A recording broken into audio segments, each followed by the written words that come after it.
28, 29 রমজানে দেওয়া যেতে পারে। এখন ফিতরার পরিমাণ কি? ফিতরার পরিমাণ কি আমাদের দেশে কি প্রচলিত আছে? হ্যাঁ বলেন, কি প্রচলিত আছে? টাকায় চলে এসছে। তার আগে ধরেছে, তার আধা সা ধরেছে। টাকা ভুল, আধা সা ভুল, এক সা দিতে হবে, আর খাদ্যদ্রব্য দিতে হবে। দেওবন্দি, বেরেলভি, মজহাবপন্থী ভাইদের কাছে কোথায় এসছে দেখেন, এক তো এক সা থেকে সুন্নত ছেড়ে দিয়ে আধা সা এসছে, আধা সা থেকে আধা সাও দেবো না, এখন টাকা দেব। টাকা দিতে গিয়ে তখন জানেন কি চালাকি করে, একটা হচ্ছে সরকারি রেট, রেশনের রেট, একটা সরকারি রেট আছে, আর একটা হচ্ছে পাবলিক রেট, মার্কেট রেশন সরকারের কি নির্ধারণ করা আছে, এত টাকার বেশি হবে না কিলো, তো ওই হিসাবে দেবো। আর ওই হিসাবে আবার কিছু কাটা ছেঁড়া করবে, ওকে সাইজ করবে। এই সাইজ করতে করতে আমি ছোটকালে হাস্যকর ঘটনা বয়ান করছি।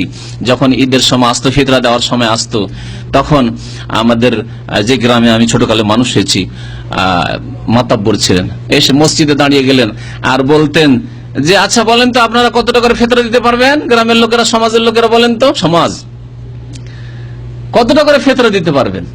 আমি যখন এই কথাটা ছোট থেকে আমার মগজে ছিল, যখন আলেম পাশ করে এলাম, জুমার খুতবা একদিন ভালো করে দিলাম যে আল্লাহ পাক ফরজ করে দিচ্ছেন, তার রাসূল বলছেন সাম, এক সা দিতে হবে, 2.5 থেকে 3 কেজি দিতে হবে। সে 3-এর জায়গায় 2.5 করতে পারেন, কারণ 2.5 কেউ 2.5 বলেছে, ঠিক আছে। কিন্তু আপনি মানুষে, আল্লাহ যে ফিক্স করে দিয়েছেন, রাসূল ফিক্স করে দিয়েছে এতটা দিতে হবে, আপনাকে কে এখতিয়ার দিল যে ভাইয়েরা কতটা দিতে পারবেন?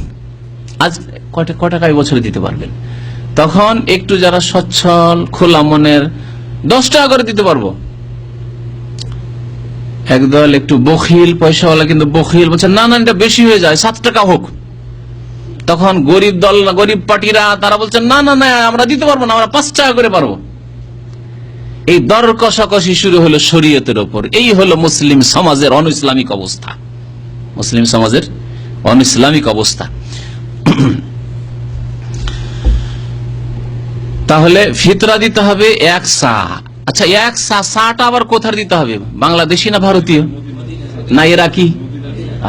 বড় আফসোসের বিষয়, হানাফি ভাইরা, দেওবন্দি হোক আর বেরেলভি হোক, ওরা সা তো সা শব্দটা রেখেছে, কিন্তু সা নিয়েছে কোথাকার? ইরাকি সা, কুফার সা নিতে হবে। নবী করিম সাল্লাল্লাহু আলাইহি ওয়াসাল্লাম তার জিন্দেগিতে কুফা যাননি। কুফার সা তো দূরের কথা, জীবনে তিনি কুফার সফর করেননি, ইরাকের সফর রাসূলুল্লাহ সাল্লাল্লাহু আলাইহি ওয়াসাল্লাম করেননি। আর বাল্যকালে শাম দেশে সফর করেছেন, ব্যবসায়ী সফর হয়তো নবী হওয়ার আগে, কিন্তু কুফার ইরাকের কোন সফর নেই রাসূলুল্লাহ সাল্লাল্লাহু আলাইহি ওয়াসাল্লাম। তাহলে কুফার আর ইরাকের সা কোত্থেকে আসলো? ইমাম আবু হানিফা রাহমাতুল্লাহ জন্ম সেই জন্য এত মুতাবাররিক। আর নবী করিম সাল্লাল্লাহু আলাইহি ওয়াসাল্লাম যেখানে হিজরত করে আসলেন, লক্ষ লক্ষ সাহাবায়ে কেরামের জন্ম, সেখানে তাদের মত মদিনা মুনাওয়ারা, মদিনার সা দিতে হবে না? যেখানকার সা মানে কাঠা, পাত্র, রাসূলুল্লাহ সাল্লাল্লাহু আলাইহি ওয়াসাল্লাম ব্যবহার করেন। সা মানে ওজন নাই। আজকালকার জামানায় ধান, গম, পাট দাঁড়ি পাল্লায় ওজন করা শুরু হয়েছে। আসলে দাঁড়ি পাল্লায় ধান, গম, পাট এসব ওজন করা ছিল না। দেখেছে, খাদ্যদ্রব্য দাঁড়ি পাল্লায় ওজন করা কোন কালই ছিল না রাসূলুল্লাহ সাল্লাল্লাহু আলাইহি ওয়াসাল্লামের জামানায়। তখন কাঠাতে, আড়িতে, ধামাতে, আড়ি ধামা বুঝেন কি বুঝেন না আপনারা? তারা মহিলারা যে কাঠাতে চাউল মাপ করে আবার হাঁড়িতে দেয় পাক শাকের জন্য। আজকাল টিনের ডিব্বা উঠার পরে ওগুলো ছুটে বেঁতের হয়তো আপনার ওই কাঠাগুলি। এই হচ্ছে আপনার সা এক ধরনের পাত্র হয়তো, যাতে মোটামুটি 2.5 থেকে 3 কেজি খেজুর আসত। সেই কাঠা ছিল নবী সাল্লাল্লাহু আলাইহি ওয়াসাল্লামের মদিনার কাঠা, সা ছিল। সুতরাং মদিনার সা দিতে হবে, এটি হচ্ছে সুন্নত তরিকা। কুফার সা হচ্ছে সুন্নতের খেলাফ, ইরাকি সা সুন্নতের খেলাফ। ইরাকি সায়ের ওজন বড় হয়ে যায়, তখন ফেসে গেল হানাফি ভাইরা। এখানে দিতে হচ্ছিল 2.5 কেজি, ওটা 4 সের হয়ে যায়, মেলা হয়ে যায়, ওটা 3.5 কেজির মতো হয়ে যায়। তো আর 1 কেজি বেশি লেগে যাচ্ছে। তাহলে কি করতে হবে? এটাকে তো হালকা কাটছাট করে একটু সাইজ করে হালকা করতে হবে। তখন বলছে এক কাজ করো, মুআবিয়া রাদিয়াল্লাহু আমির মুআবিয়ার একটা ফতোয়া আছে, উনি বলেছিলেন যে আধা সা দিতে হবে। সুতরাং হানাফি ফতোয়া হচ্ছে আধসা যখন করে দিল, তখন কমে গেল সুবিধাবাদী মুসলমান। দেখলেন, এই আধা সার ইতিহাস হচ্ছে এইরকম।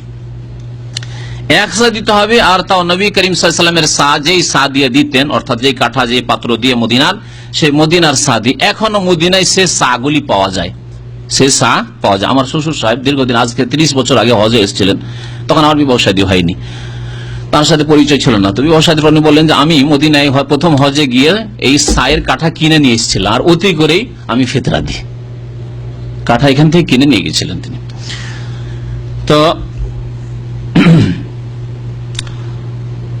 আবু সাইদ খুদরি রাদিয়াল্লাহু তাআলা আনহু বর্ণনা করেছেন এই মর্মে, কুননা নুতিহা ফি জামানিন নবী সাল্লাল্লাহু আলাইহি ওয়াসাল্লাম সাআম মিন তামিন, আমরা নবী সাল্লাল্লাহু আলাইহি ওয়াসাল্লামের জামানায় এক সা খাদ্যদ্রব্য দিতাম।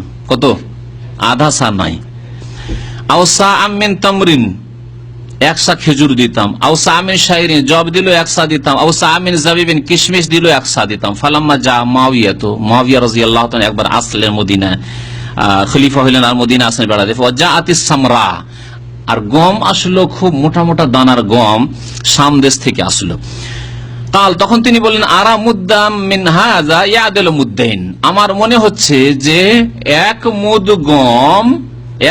গম 2 মুদ খেজুরের সমান হবে।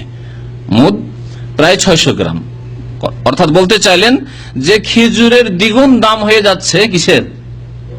গমের। সুতরাং যদি তোমরা গম আধা সা দাও তবে অসুবিধা নেই, চলবে। বুখারীতে হাদিস রয়েছে। তাহলে এটি কার মত? নবী করিম সাল্লাল্লাহু আলাইহি ওয়াসাল্লামের হাদিস।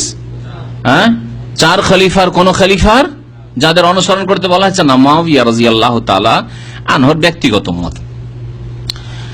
আব্দুল্লাহ বিন উমর রাদিয়াল্লাহু তাআলা আনহু আরেকটি হাদিস বর্ণনা করেছেন, ফারাজান নবী সাল্লাল্লাহু আলাইহি ওয়াসাল্লাম সাদাকাতুল ফিতর, নবী সাল্লাল্লাহু আলাইহি ওয়াসাল্লাম ফরজ করেছেন সাদকায়ে ফিতর বা সাদকা রমজান বলেছেন, আলা যাকারি ওয়াল উনসা ওয়াল হুররি ওয়াল মামলুকি সাআম মিন তামরিন আও সাআম মিন শাইরিন ফাআদালান নাসু বিহি নিসফা সাইনুন মুররিন। তারপরে লোকেরা করলো কি? আধা সা গম করে দিল, এক সা খেজুর সমান আধা সা করে দিল।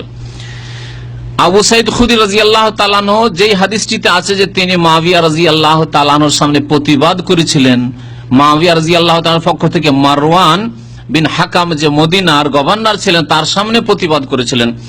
তো ওই হাদিসটি আপনাদের শোনাই। বলছেন, কুননা নুখরিজু ইয কানা ফিনা রাসূলুল্লাহ সাল্লাল্লাহু আলাইহি ওয়াসাল্লাম যাকাতাল ফিতরি আন কুল্লি সাগীরিন ওয়া কাবীরিন হুররিন আও মামলুকিন সাআম মিন তাআমিন, আমরা বের করতাম। কি বের করতাম? ফিতরা বের করতাম, ফিতরা আদায় করতাম। ইয কানা ফিনা রাসূলুল্লাহ, যখন রাসূলুল্লাহ আমাদের বিচে ছিলেন, মানে রাসূলুল্লাহ যখন জীবদ্দশায় ছিলেন বা হায়াত ছিলেন। যাকাতুল ফিতর, ফিতরা আনকুল্লে সাগির, প্রত্যেক নাবালকের পক্ষ থেকে, কাবিরের সাবালকের পক্ষ থেকে, হুরিন স্বাধীনের পক্ষ থেকে, মামলুকিন গোলামের পক্ষ থেকে, সাআম মিন তাআমিন, খাদ্যদ্রব্য একসা করে, যে কোনো খাদ্যদ্রব্য একসা করে। আও সাআম মিন আকিতিন, অথবা পনির হলো একসা, আও সাআম মিন শাইর, জব হলো একসা, সাআম মিন তামার, খেজুর হলো একসা, আও সাআম মিন জাবিবিন, কিশমিশ হলো একসা। ফালাম নাজাল নুখরিজুহু, আমরা এইভাবেই সাদকায়ে ফিতর বের করতাম, ফিতরা এইভাবেই দিতেছিলাম। হাত্তা কাদেমা মুআবিয়া হাজ্জান আও মুতামিরান, এমন কি মুআবিয়া রাদিয়াল্লাহু তাআলা আনহু হজ করতে আসলেন অথবা উমরা করতে আসলেন। কোন দেশ থেকে? তার রাজধানী যেহেতু কোথায় ছিল? দামেস্কে ছিল, শাম দেশ থেকে আসলেন। ফাকাল্লামান নাস আল মিম্বার, মদিনার মিম্বারে চললেন, যেহেতু তিনি খলিফা মদিনার মেম্বারে চললেন। আল ফাকানা ফিমা কাল্লামা বিহিন নাস, লোকজনকে যে বক্তব্য দিলেন তার একটি বিষয় ছিল, ইন্নী আরা আন্না মুদ্দাইন মিন সামারাই শাম তাদিলু সাআম মিন তামরিন, আমার মত হচ্ছে যে শাম দেশের এই যে মূল্যবান গম, এটি খেজুরের এক সার, আন্না মুদ্দাইন মিন সামারাই শাম, 2 মুদ যদি হয়, 2 মুদ যদি 600 করে দিই তো 1200 গ্রাম, মানে কতটি হচ্ছে? হ্যাঁ, প্রায় 100 কেজির কাছাকাছি।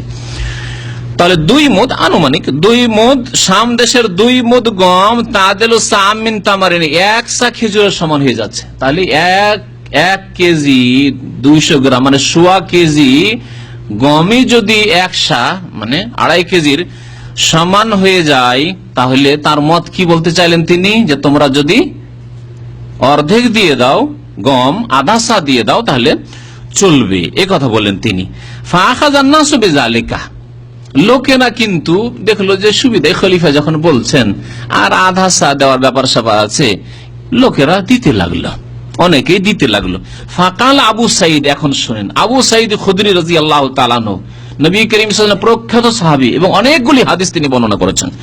তিনি করলেন কি, বললেন সাথে সাথে আম্মা আনা, বলছে আম্মা আনা ফালা আজাল উখরিজহু আবাদান মা ইশতু, আমি নিজের কথা বলছি, ফালা আজাল উখরিজহু আবাদান, সর্বদাই ওইভাবে আদায় করব, বের করব ফিতরা, যেইভাবে নবী সাল্লাল্লাহু আলাইহি ওয়াসাল্লামের জামানায় বের করেছে। মা ইশতু, যতদিন আমি বেঁচে থাকবো, আমি যতদিন বেঁচে আছি একসা করে দিতাম আল্লাহ নবীর জামানায়, ওইভাবে একসা করে আমি দিতে থাকবো। আবু দাউদের হাদিস, হাদিসটি সহিহ। আবু দাউদের হাদিস, হাদিস সহিহ। তাহলে কেউ যদি দাবি করে যে না আধা সার উপর ইজমা হয়ে গেছে, যেমন সুবিধাবাদী ভাইয়ের আমার দেশের কি করবে, বলবে যে আধা সা কেন, বলছে মুআবিয়া রাদিয়াল্লাহু আনহু বলেছেন আর লোকের ইজমা হয়ে গেছে। ইজমা হইল প্রখ্যাত সাহাবী মুআবিয়া রাদিয়াল্লাহু তাআলা আনহুর মতো, তার চাইতেও মর্যাদা সম্পন্ন সাহাবী, হাদিস মুখস্থর দিক দিয়ে, হাদিস বর্ণনার দিক দিয়ে, দিনের জ্ঞানের দিক দিয়ে তার চাইতে মর্যাদা সম্পন্ন সাহাবী আবু সাঈদ খুদরির বিরোধিতা করলেন। এর নাম কি ইজমা? না ইজমা ভঙ্গ হয়ে গেল? ভঙ্গ হয়ে গেল, একমত হলো না। তাহলে বরং তিনি হকের উপরে ছিলেন যে না এই ইজতিহাদ চলবে না, নবী সাল্লাল্লাহু আলাইহি ওয়াসাল্লাম নির্ধারিত করেছেন সেটাই থাক, একসা, যা কিছু হোক একসা দিতে হবে। তারপরে যুগ বিশেষে অবস্থা আরো পরিবর্তন হতে পারে। দেখেন আমাদের দেশে যান, তখন গমের দাম বেশি হয়ে গেছিল, খেজুর সস্তা হয়ে গেছিল। এখন বাংলাদেশে আধা সা খেজুর দেন তো দেখি, একসা গম না দিয়ে, চাউল না দিয়ে আধা সা খেজুর দেন তো দেখি, 1.25 কেজি খেজুর কত দাম লাগে। পনির দেন তো আধা সা পনির দেন তো দেখি, কিশমিশ দেন তো আধা সা কিশমিশ দেন তো দেখি।